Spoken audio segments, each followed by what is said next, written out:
My name is Isaac. Okay. Right. So we do national advocacy, our organization, the National Coalition for the Homeless, and then public education. I'm not gainfully employed. I live with another person. Lets me stay there for free. You don't go to shelters. Do you have a problem with them, or you just? I've heard too many complaints. Number one is the smell. It's not pleasant. Yeah.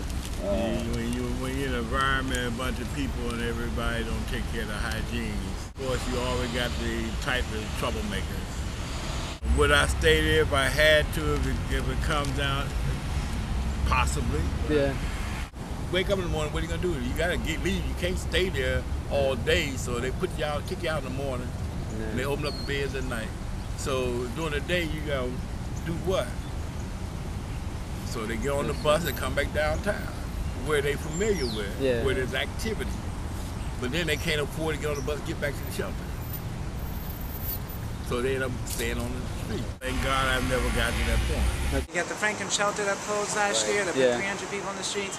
You know, shelter is not the answer, but you can't close shelters. The city council voted 12-1 to keep Franklin shelter open until they had housing for all those men. And then what they did is they bussed homeless men from different shelters to Franklin to make it look like every single guy from Franklin got housing. About 70 guys from Franklin got housing. Jails are becoming the de facto homeless shelters. Jails are. I mean, you know, other people with mental illness. Some people commit crimes just to get a. You ain't gonna forget my face. You know. Buddy, what do you think I the had reason been in a shelter. This wasn't a free shelter, but this was only like $2 a night. Yeah. For a good number of years in the 80s. It's not really that bad where I was. They always had dinner. They had clean sheets every night, and it was halfway clean. How do you feel about Franklin shelter closing that big? They're trying to turn McPherson Square into a nice tourist area. I think that was the reasoning behind closing the shelter. Back in when Clinton was president, right? You could come to this park anytime. There was charities, had plenty of money. There was food set up all the time. And soon Bush got in office and all that money started shriveling up, which he did in his first year of office. Wow. There was no more meat, no more food wagons. No clothes trucks stopped coming. Charities running out of money. Right now, Washington is about the most popular place for homeless in the country because of all these programs. You got churches sponsoring everything from people have foot problems to mental problems to alcohol problems to they don't deal with homosexual problems. Yeah. Which one I think they should include. If you're hungry, this church feeds you. They have lunch, dinner, and breakfast. This church over here, they clothe you. This church over here, they have services. You need food stamps, you need this, you need that, you need Medicare, Medicaid. Government just turned everything over to the churches. Yeah. Government ain't doing it. I've been doing this for 5 years around the country. You know, the places that I visited and seen and people I talked to on the streets. But it's different for each individual.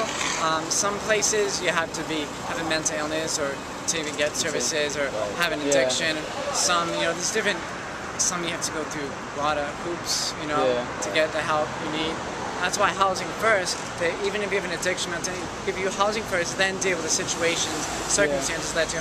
That's a great model, and it saves $10,000 to $15,000 a year putting someone in a housing than the cost of emergency room visits, sobering centers, jails, you know, incarceration. Street sense to me means a lot more than what that paper says.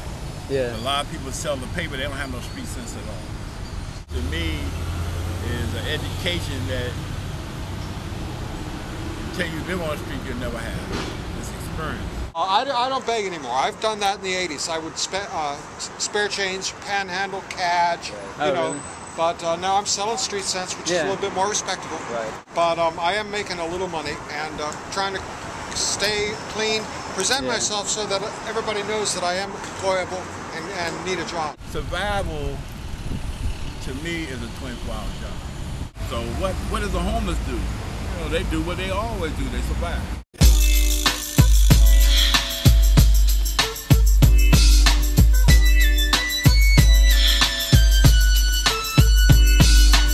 One, two, three, into the four.